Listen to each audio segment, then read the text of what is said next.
Nós vamos falar um pouquinho hoje sobre oração e perdão. Pode parecer que uma coisa não tem nada a ver com a outra, né? Oração e perdão.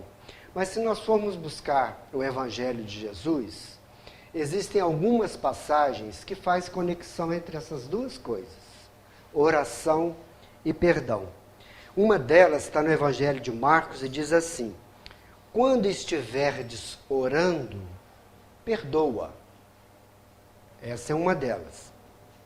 Tem uma outra que está lá em Mateus, que diz: reconcilia-te sem demora com o teu adversário, enquanto estás a caminho com ele. Né? Reconciliar, perdoar, chegar a um acordo. Né? Tem uma outra também passagem que diz o seguinte: antes de ofereceres o seu legado, né, espiritual ali na igreja, na casa religiosa, antes disso, volta, reconcilia com o teu adversário e depois você vai fazer a tua oferenda e as tuas preces. Então, há uma conexão, né, segundo nos colocou Jesus, entre prece e perdão. Essa é a mais direta, né? Quando estiverdes orando, perdoa. E é interessante que essa recomendação de Jesus, ela tem uma razão profunda de ser. No ato da prece, né, quando a gente está fazendo a prece, o Emmanuel que fala isso, né, lá no livro Pão Nosso, que a gente deve analisar o que a gente está sentindo, as nossas sensações. Né? E essa análise, o Emmanuel chama a atenção que ela deve ser feita com critério no momento da nossa rogativa ao alto. Porque para orar, nós precisamos estar num certo padrão vibratório. Não adianta eu orar agitado, né? Preocupado com alguma coisa em excesso. Evidentemente que tem momentos que nós vamos orar e porque estamos passando até dificuldades muito grandes, né? E que a gente não consegue esse padrão de equilíbrio, né, que seria interessante na hora da prece. Mas é o esforço em nos equilibrarmos para quê? Para que a nossa vibração possa alcançar o destino da nossa prece. Né? Então, o Emmanuel nos indica que a paz interna, ela é muito importante na hora da oração. E Jesus recomenda também que, quando a gente orar, que a gente não se assemelhe àqueles que fazem a oração para que os outros vejam. Né? Jesus disse assim, ó, quando orardes, não vos assemelheis aos hipócritas, aos fingidos, né? Que se comprazem em orar em praça pública para que as outras pessoas vejam. E as pessoas o vendo em oração, o julgam como uma pessoa elevada, é o orgulho, né, que ele quer transparecer isso. E às vezes não é nada disso. Ou seja, isso não tem valor. Diz então, está no Evangelho também, que quando quiserdes orar, recolhe-te ao teu quarto, não é o quarto físico, né? E aí você faça a sua rogativa. É o quarto interior, né? Que a gente se recolha, que a gente esqueça o nosso entorno naquele momento e se ligue, né, de uma maneira efetiva ao plano espiritual. Na verdade, essa necessidade de a gente se aquietar para fazer a prece é para que a prece possa ser ouvida, possa ter potência. Os espíritos usam até esse termo mesmo. Potência para chegar aos espíritos mais elevados. Outro detalhe que também está no Evangelho, que Jesus nos chama a atenção, é a questão de que a oração, ela não é pela quantidade de palavras, não é pelas palavras bonitas, não é porque eu vou orar então 15 Pai Nossos decorados, que às vezes até eu estou falando e estou pensando na novela, que a gente tem essa capacidade, né? Você meio que mecanicamente fala uma coisa, mas pensa em outra. Então, isso não é oração, né? Não se seguiu aquela recomendação de Jesus. Aquietar, se concentrar, né? Para que a prece possa ter essa potência que os Espíritos nos dizem, né?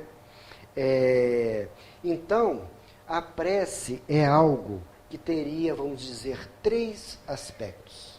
Três aspectos. Primeiro, simplicidade. Prece simples, não precisa ser enorme, palavras difíceis, decorada, nada disso. É aquela palavra que vem do coração. Simples. É um pedido que eu preciso fazer, é como se eu estivesse conversando com alguém. E esse meu pedido para o plano espiritual. Então, simplicidade. Um outro detalhe é a sinceridade. Não adianta eu tentar enrolar o plano espiritual, porque não tem jeito. A gente é um livro aberto, né? Diz até o Emmanuel que fala isso, que o plano espiritual é o plano da verdade. Lá a gente não consegue esconder nada. Lá a gente é um livro aberto. Evidentemente que os espíritos, quanto mais superiores, mais eles conseguem avaliar quem nós somos. Se é um parelho ali, digamos assim, né, mais para baixo, aí o companheiro não consegue muito bem vislumbrar o que o outro seja. Mas quanto mais elevado, mais os espíritos conseguem saber quem somos. E a prece a gente se dirige a eles. Então não adianta a gente contar ali uma mentirinha, né, tentando pedir alguma coisa de retorno, que isso não vai colar, como se diz aí na gíria, né? Então a prece tem esses dois aspectos, né, que é a simplicidade e a sinceridade, e mais um. E esse é bem importante. Os outros dois também são, mas esse é mais ainda. Fervor. O que é fervor, né? É entusiasmo.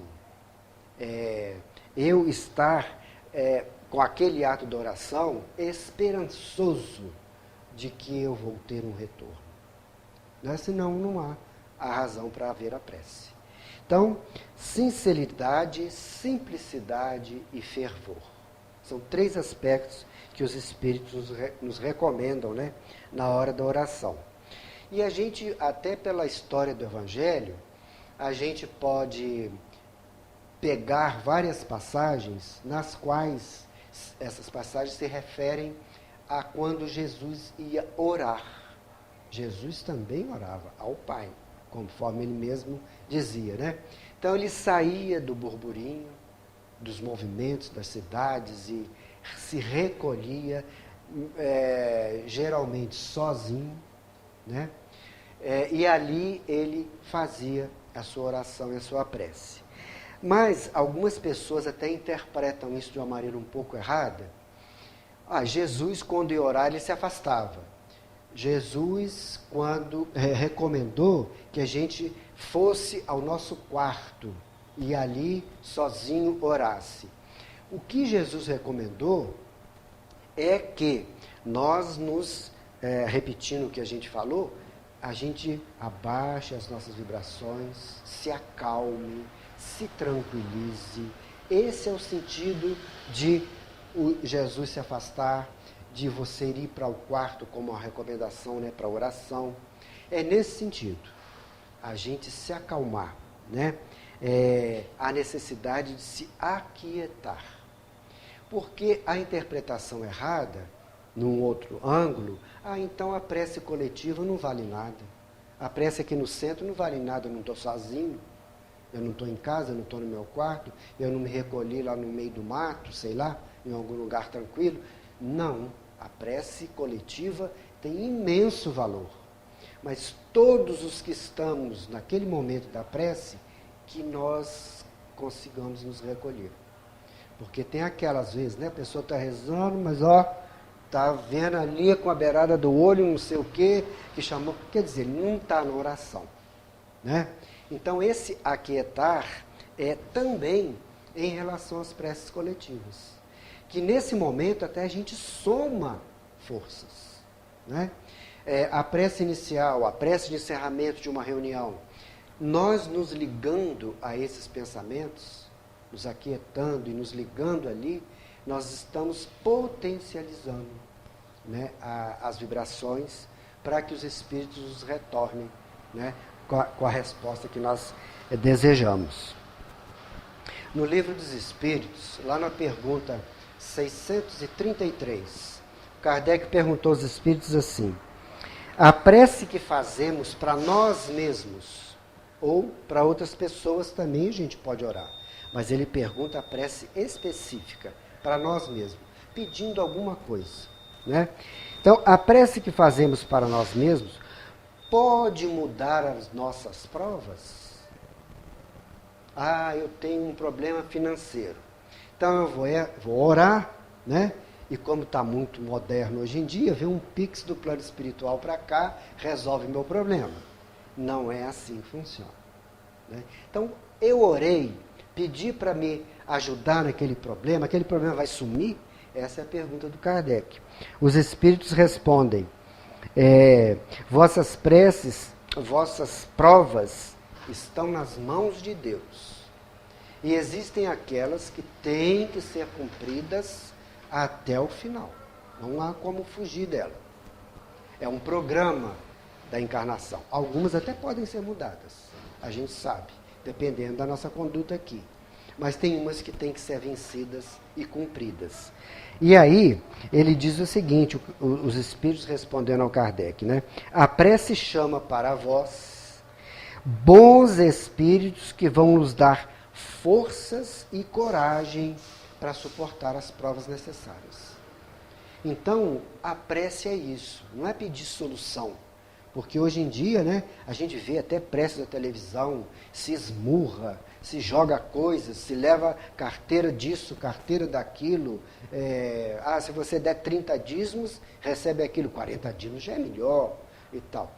Tem nada a ver com isso, com Deus, com Jesus. Absolutamente nada. A gente sabe que isso tudo é uma enrolação, né? Mas existem, claro, pessoas que têm uma certa conduta, que são pessoas de bem, tranquilas, né? É que a cultura dela faz com que ela, por exemplo, nossos irmãos católicos rezam terço. É da cultura deles, vamos respeitar. E muitas vezes até conseguem mais de retorno do que aquele que se diz muito espiritualizado, mas a prece dele é toda meio complicada. Então vai muito da nossa vibração, né?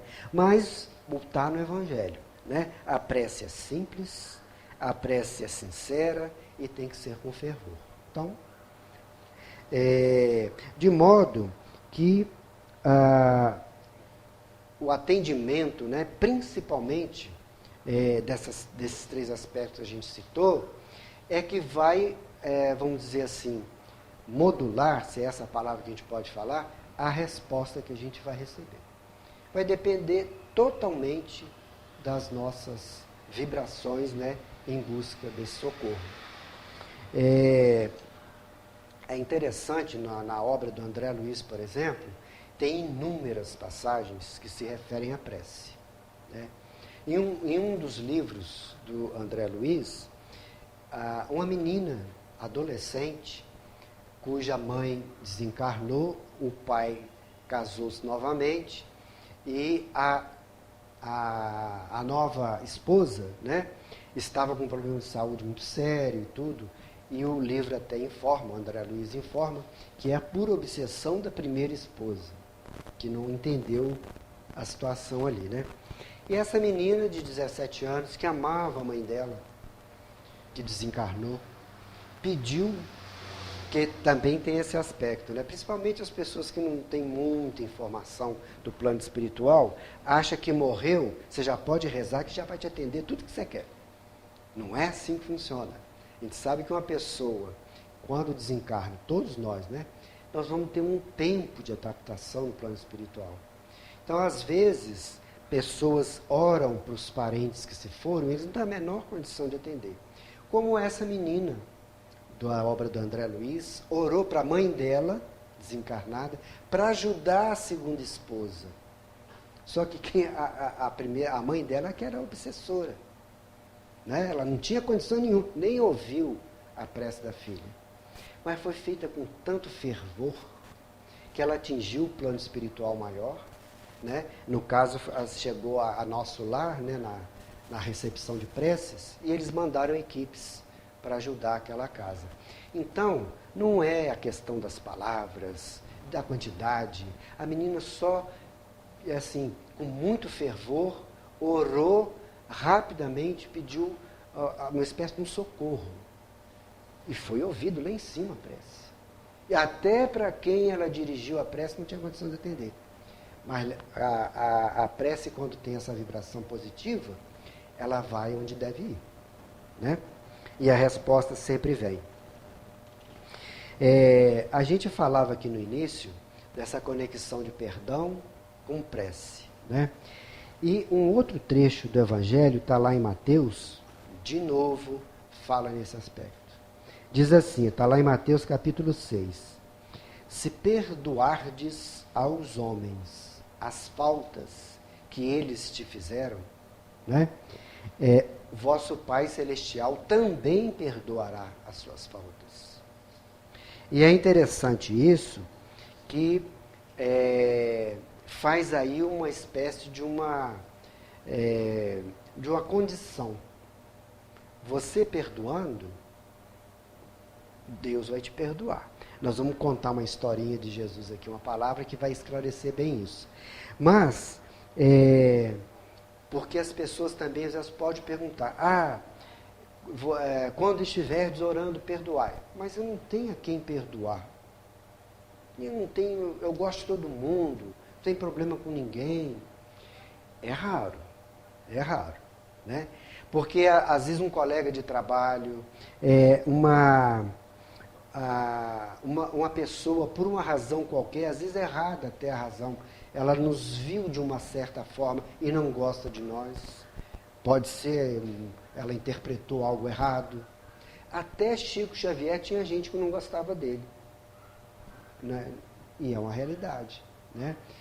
O Emmanuel até disse para ele uma vez, né, que o Chico, ele estava fazendo uma exposição e uma determinada pessoa do centro do Chico, que é a Casa da Prece, né, lá em Uberaba, achou que o Chico estava dando uma indireta para ele. Ele estava falando de maneira geral, né? Ele achou, porque a pessoa, quando tem algumas coisas meio complicadas, né, na questão mental, ela, às vezes pela baixa estima, coisa do tipo, ela acha que as pessoas estão acusando, estão falando para ela, não é nada disso. Mas esse fulano achou que o Chico estava falando para ele. Ele estava falando sobre o Evangelho, nem passou na cabeça dele, né? Ou seja, ele passou a não ir mais ao centro, brigou com o Chico. Então, aí o Emmanuel falou com ele, vamos dizer assim, seguindo tudo isso que a gente falou até agora, vai lá e pede perdão, então. Falou com o Chico, foi lá na casa dele, bateu na porta. Meu irmão, se eu falei alguma coisa, não tive essa intenção, então vem aqui te pedir perdão e tal. E essa pessoa, não, eu não perdoo. Não perdoou o Chico. E aí, o Chico, então tá muito bem, meu irmão, muito obrigado. A casa está aberta quando você quiser voltar, né?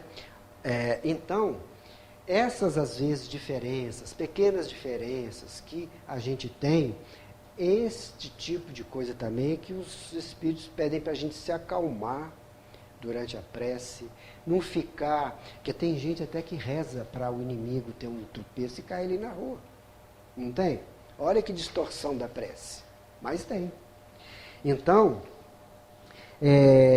nós não podemos evitar, às vezes, que alguém não goste de nós. Uma situação surgiu, não era nem da nossa vontade que aquilo ocorresse, mas surgiu, acabou que foi interpretado de forma errada, e a pessoa não gosta da gente, né?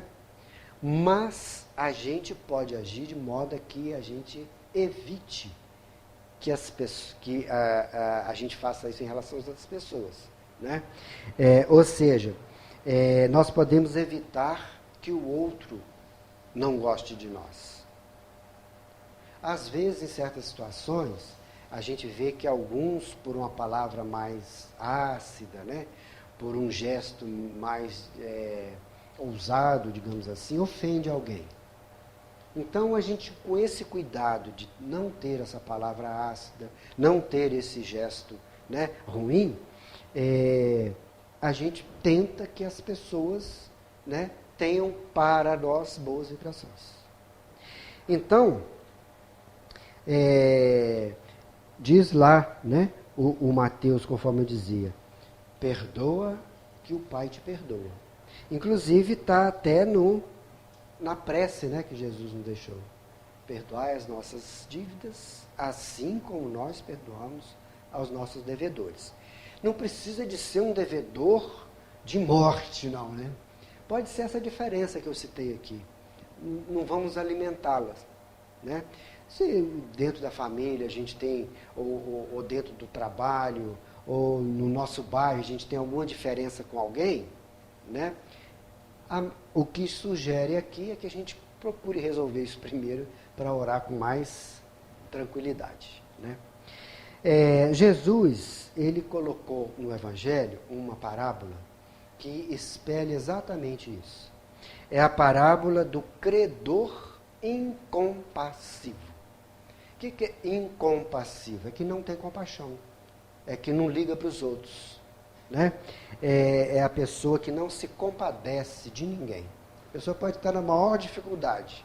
Não me compadeço dele não estou nem aí. Incompassivo, não tem compaixão. Então essa historinha que o Jesus contou, conforme, né, o Renato apresentou um estudo até interessante sobre a simplicidade do estudo de Jesus, das falas de Jesus, pode parecer uma historinha bem água com açúcar, mas ela vai no ponto, né? E é claro, Jesus, a gente sempre sabe, falava para as pessoas daquela época, então usava às vezes os termos, né? Usava situações que não existem mais hoje, mas que na época existia. Por exemplo, na época existia escravidão, hoje não tem. Então, às vezes, alguns termos vai para o que existia na época. Mas essa parábola é o seguinte, porque exatamente foi perguntado a ele essa questão do perdoar, né, que está lá na prece do Pai Nosso, para que a gente seja perdoado. E aí ele contou essa historinha. Ele diz que é a história de um reino, que o céu, né, onde Deus está, é semelhante a um reino. E que nesse reino, esse rei é um rei muito bondoso e que ele sempre age de acordo para que todas as pessoas tenham suporte, apoio, de maneira igual para todas as pessoas, né? E esse rei que Jesus fala é Deus. A gente já pode colocar, né? E daqui no desdobramento a gente vai ver isso. E esse rei, ele muito justo que era, cuidava das contas do reino, né, para que não houvesse nenhuma diferença de haveres ou de valores para um súdito ou em relação a outro. Os súditos somos nós, as pessoas, né, que compõem esse reino. Então o rei de vez em quando ele fazia esse balanço aí. Vamos ver quem deve, vamos chamar aqui, para acertar suas contas, porque afinal o que ele deve é da comunidade. Então ele não pode deixar de resgatar esse débito. E a gente pode colocar esse valor que ele deve como um débito nosso mesmo, né? Em relação ao equilíbrio universal. Porque se eu errei ontem, eu vou ter que repor isso hoje. Isso não tem como fugir, né? Então ele chamou um desses servos que devia muito, muito mesmo. Vamos colocar assim em termos práticos para nós aqui, milhões de reais. Esse servo devia milhões de reais para o reino, lá para o rei. E ele disse, olha, então você tem que pagar, porque seu débito está muito alto. Então vamos fazer o seguinte, você não tem como pagar? É aí que Jesus fala, né? Nós vamos vender todos os seus bens, vender sua mulher e vender seus filhos. Era uma coisa que na época existia, hoje não existe mais. Ou seja, tudo que ele possuía iria ser vendido para que ressarcisse os débitos. E esse devedor pediu, mas, ô rei, por favor, me dá um prazo maior para eu poder pagar essa dívida. E o rei, então, em compaixão, né, daquele servo, ele disse, então vou te perdoar as suas dívidas. Vamos trocar em miúdos esse pedacinho aí. Né? Na verdade, esse me dá um tempo para pagar, são as encarnações que virão. Pode até começar a pagar naquela mesmo que ele está. Mas terão outras, que a gente não consegue pagar aqueles milhões numa encarnação só. Não tem como. Né? Nós precisamos de tempo para isso.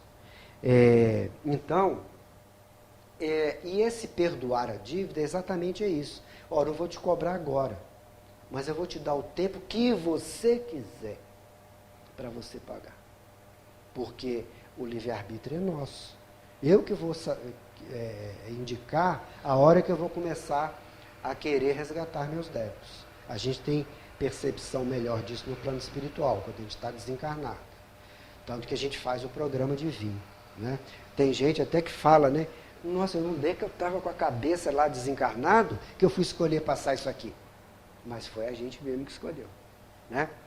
Então, esse rei, que é Deus, nos dá essas chances para pagar esses débitos, né? À medida, e ele não vai cobrar em hora nenhuma. Ele vai nos aguardar a nossa mudança. Né? É bem verdade que tem horas, por exemplo, a Terra está passando por uma transição de provas e expiações para planeta de regeneração. Muitos de nós não vão conseguir ficar aqui, porque a gente está errando. Então tá, meu filho, quer continuar errando? Erra. Só que agora o lugar não é mais aqui, é lá no planeta inferior. Então, tem essas intervenções espirituais. Mas por quê? Porque eu estou rebelde, eu não quis. Então, eu que escolhi ir para lá. É o jeito, né? Bom, então, esse servo que devia muito, depois que o rei perdoou as dívidas dele, saiu dali e foi para casa. No caminho, ele encontrou um semelhante dele, um outro servo, né, daquele reino, que devia para ele uma quantia pequenininha, vamos supor, R$50. Ele devia milhões de reais, foi perdoado pelo rei. Esse devia só R$50. E esse que recebeu o perdão, disse, olha, você tem que me pagar esses R$50 agora. Ah, não quero esperar, não. Ele, pelo amor de Deus, ajoelhou, eu vou conseguir, eu já estou conseguindo aqui um trabalho que vai me render tal, eu vou conseguir. Não quero saber, manda prender. Prendeu. Incompassivo, não teve compaixão. Né? Deus teve compaixão dele, mas ele não teve do seu semelhante. Perdoa para que Deus te perdoe, né? Ele não perdoou, não. Aí foram lá e disseram para o rei, voltaram, olha, aconteceu isso. Aquele que o senhor perdoou, de milhões de reais, foi cobrar R$50 do outro e mandou prender. Né? Aí, Jesus, o rei, né, diz para ele que se ele, o rei, teve compaixão, por que ele não teve compaixão pelo semelhante dele, né? E aí o rei entregou ao verdugo para que ele pagasse, né, a dívida toda. Aí é aquilo que eu falei aqui da transição. Vai tentando, aguardando, né, o plano espiritual, a nossa mudança. A gente não mudou, não está encarando aquele caminho bom. Olha, meu filho, então nós vamos para um planeta inferior. Você não pode mais ficar aqui. Né? Então, Jesus disse, né, olha, do mesmo jeito, né, está lá assim no Evangelho, assim também meu Pai Celestial vos fará, se cada um de vós perdoar ao vosso irmão. Ou seja, vai deixar, né, livre o seu tempo aí, a sua vontade, o seu livre-arbítrio, para você continuar aí a sua jornada. Né? De modo que a gente vê por essa pequena parábola que o rei foi bem taxativo, né? Perdoa para ser desperdoado. E aí a questão da junção disso com a prece. Para quê? Para que as nossas vibrações se harmonizem, para que a gente fique mais harmonioso. Quanto mais harmonioso a gente for, melhor a nossa prece. Volto a repetir, às vezes tem momentos que a gente não consegue. Né? Ah, você está com um filho super doente, por exemplo, preocupado ali, vai fazer oração? Vamos fazer, vamos tentar. Mas aí você não consegue equilibrar 100%. A gente não é ainda um ser, né, de evolução maior. Mas o máximo que a gente puder equilibrar, né, para fazer a prece. O Rodolfo Caligares, que é um escritor espírita, né, no livro O Sermão da Montanha, ele diz assim, no caso lá da parábola: trata-se da lei de dar e receber, segundo a qual cada um recebe da justiça divina exatamente de acordo com o que dá ao próximo. Nós recebemos de Deus o que nós damos para o nosso irmão. Né? Então, se eu estou odiando meu irmão, eu não vou poder receber coisa boa, porque até é incompatível. Né? Existem condições, nós espíritas sabemos disso, condições vibratórias, que às vezes os espíritos querem até nos ajudar, mas a gente está tão negativo, que é como se o raio de luz viesse, batesse e saísse. Não consegue ficar em nós. A gente não consegue reter, porque a gente está muito desequilibrado. Né? Então, na verdade, né, todos nós podemos interessar a Deus, né, em qualquer tempo, em qualquer lugar, o que vale ao nosso interior, né, as mais variadas preces. Né? Mas a gente tem que cultivar, para essa resposta ser eficiente, né, aqueles atributos que a gente já citou, e também a serenidade, aguardar a resposta. Às vezes a gente até orou com equilíbrio, com tudo, mas às vezes a gente está ali querendo a resposta logo no dia seguinte. Isso às vezes não é possível. Né? Até porque o plano espiritual, muitas vezes, para organizar uma resposta para o nosso pedido, demora um pouco. Às vezes ele depende de outras pessoas encarnadas, que vai ali intuir o plano espiritual para vir em tua ajuda. Né? Então, às vezes demora um pouquinho. Tem uma história também, rapidinho, lá do livro A Vida Escreve, do Hilário Silva. Né? Esse autor espiritual, ele escreveu pouca coisa através do Chico, mas sempre imitando Jesus, né? Uma espécie de parábolas, né? Histórias. E ele conta uma história que é o seguinte: havia um empresário que ele foi muito bem sucedido a partir de muita luta.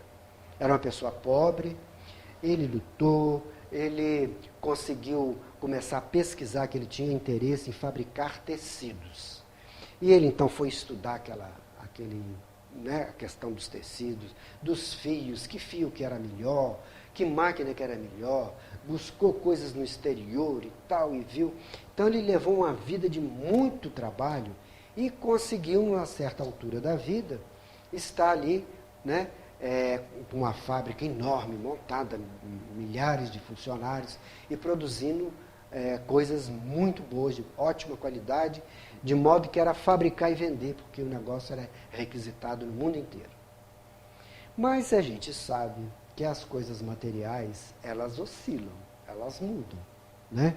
E a questão da nossa história aqui, houve um momento de dificuldades financeiras geral, né, no país, e que essa indústria começou a não conseguir vender aquilo que ela produzia. Porque as pessoas estavam sem dinheiro, estavam em guerra não sei aonde, não exportava mais. Aí aquilo foi acumulando. Como não vendia, ele começou a ter as suas dívidas aumentadas e não conseguiu mais pagar. De modo que ele recebia, né, e é uma pessoa muito honesta, muito firme, para dizer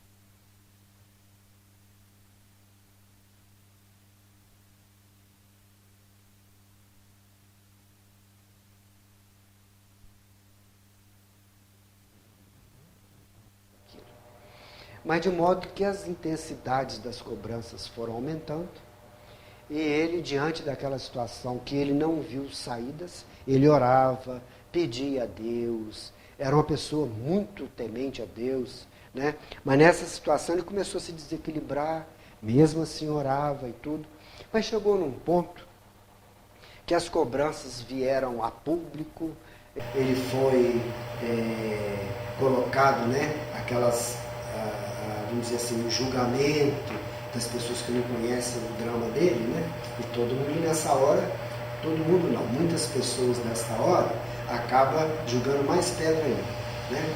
E ele, diante daquela dificuldade ali, ele acabou se suicidando. Aí, suicidou, foi para o plano espiritual. Nós sabemos que a recuperação do suicídio é complicada, de modo que depois de mais de 30 anos que ele já estava no plano espiritual, passou por todas as dificuldades que tinha que passar, ele conseguiu pela primeira vez vir à Terra para visitar os familiares. E ele foi lá na empresa dele, né? E ele chegou ali, ele espantou. Aquela empresa estava muitas vezes maior do que ele deixou, com muito mais funcionários, são galpões e galpões e mais galpões. E ele percebeu que tudo ali estava fluindo, e as vendas ótimas e tal, e todos os familiares deles ali na empresa, filhos, netos, né? E ele veio a saber, ali por conversa deles, né? Que a gente sabe, muitas vezes quando vem um espírito visitar os familiares, né? A própria espiritualidade pode intuir alguns encarnados para puxar algum assunto, para acabar informando aquela pessoa o que ali aconteceu. Porque ele estava surpreso de ver todo aquele progresso e ele tinha deixado a empresa falida. E aí ele, numa conversa ali entre eles, naturalmente sugerida, né, pelo plano espiritual, entre os seus descendentes encarnados, eles dizendo que depois do dia que ele se suicidou, daí a 5 dias, houve uma mudança geral nos compradores, vários compradores da fábrica, que compraram todo o estoque, deu para pagar a dívida, sobrou muita coisa, mais, e ali aquilo foi crescendo, crescendo, crescendo. Ou seja, por 5 dias que ele não esperou, ele acabou se suicidando. Então, os espíritos nos recomendam isso também.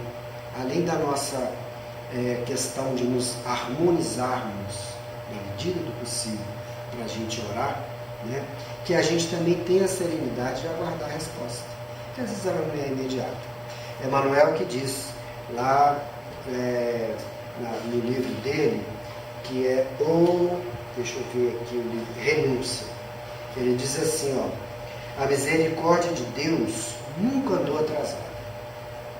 Se demorou um pouco a resposta, é porque a gente, no momento, não vai saber porquê, mas vai ter uma razão. Né?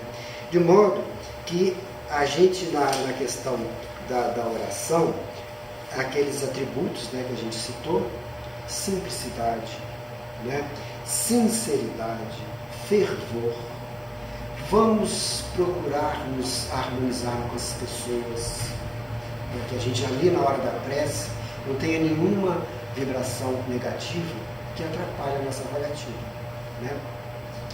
E tem algumas frases aqui, para a gente encerrar, que a gente vai lembrar aqui e para a gente depois refletir, né? Uma delas pode até parecer estranha, é da Madre Teresa de Calcutá. Ela diz assim, as mãos que ajudam são mais sagradas do que as que oram. Mas ela não disse que a pessoa deve só trabalhar também e não orar, não. A oração não serve para nada. Ela não quis dizer isso, né? Ela quis dizer o seguinte, que a gente tem que aliar as duas coisas. Oração com o trabalho, com o serviço. Não falou lá no Evangelho, o que for dado para o seu semelhante, o Pai vai te dar diretor. Né? Então, o trabalho junto com a oração. O André Luiz, no livro Missionários da Luz, num determinado momento lá, que a gente sabe que o André Luiz, nas obras dele, ele se refere a vários grupos dos quais ele participou, grupos de trabalho, né? Eles vinham lá de nosso lar aqui para a Terra, trabalhavam. E nessa ocasião, quando foi esse livro aí, né, o Missionários da Luz, o instrutor ou o coordenador do grupo de trabalho que ele estava era o Alexandre. E o Alexandre esse coordenador disse o seguinte para a equipe, né, que veio fazer trabalhos aqui na Terra. Quando os companheiros terrestres se fazem merecedores, tá? Para o teu irmão que Deus te retorna, né? Podemos colaborar em benefício deles, encarnados, né, com todos os nossos recursos, né? Mas desde que a gente não tolha a sua liberdade. Ou seja, ele não vai pegar e mandar o tal do Pix espiritual para cá para resolver o seu problema financeiro, não. Você que tem que correr atrás. Mas eles trazem a força, né? O apoio, a vibração positiva, te dá um ânimo para resolver o problema. Também André Luiz, agora no outro livro, Evolução em Dois Mundos, assim é que orar em nosso favor ou a favor dos outros é atrair força divina. Orar é atrair força divina para a restauração das nossas forças. Restauração das nossas forças. Porque a pessoa, como se a gente tivesse, assim, imagina, né? Com a pressão baixa, você ali meio que desmaiando, você não consegue fazer muita coisa ali porque você não está muito bem fisicamente, né? Mesma coisa, né, do lado espiritual, é que eles vêm nos trazer essas energias positivas para a gente enfrentar aquilo que deve ser enfrentado, né? E o Mahatma Gandhi, que tinha uma frase que é bem contundente, assim, né? Ele dizia que perdão é coisa de gente forte, fraco não perdoa ninguém. E não é verdade, né? Tem que ter muita coragem para perdoar, não é não? Aí a gente às vezes tem alguma pessoa fez alguma coisa para a gente fica ruminando aquilo, né? Pensando naquilo. Mas vamos perdoar essa pessoa que me fez isso aqui? É de coisa de gente forte mesmo. A oração pode trazer esse suporte de energia para a gente poder fazer esse perdão, né? Mas o Gandhi era desse jeito. É coisa de gente forte, gente fraca não consegue perdoar, não.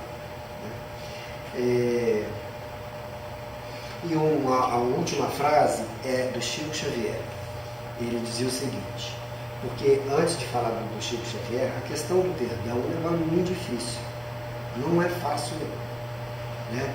A pessoa às vezes fez sem querer, às vezes fez querendo, mas ela te atingiu de alguma forma. E isso a pessoa fica magoada, né? E tal. Mas o Chico diz assim, ó, quem consegue perdoar não vai ter mais problema nenhum na vida. Esse é o maior. Os outros você resolve, né? Então, a questão do perdão, ela está espalhada no Evangelho de Jesus junto com a prece. E é uma questão de uma espécie de uma troca, vamos dizer assim, né? Talvez eu tivesse até uma palavra melhor para isso. Mas a gente fazendo para o nosso semelhante, a gente vai ter esse retorno. Muitos dizem que o trabalho em favor do semelhante é uma prece. E é mesmo, né? Porque os Espíritos estão ali junto conosco. De maneiras que a frase lá, né, que nós começamos o nosso estudo, quando estiverdes orando, perdoai, tem muito sentido. É para a gente melhorar as nossas vibrações. Porque quem está com pendenga, né, com o semelhante, com o irmão, a vibração dele está alterada. Ela não está assim, de modo a conseguir chegar a planos mais elevados dos seus pensamentos, né? Então fica, né, a sugestão aí para todos nós, né, refletirmos, né, na questão da oração com perdão. Pode parecer que não tem nada a ver, mas está bem ligadinho. O Evangelho está cheio de passagens que uma coisa está junto com a outra.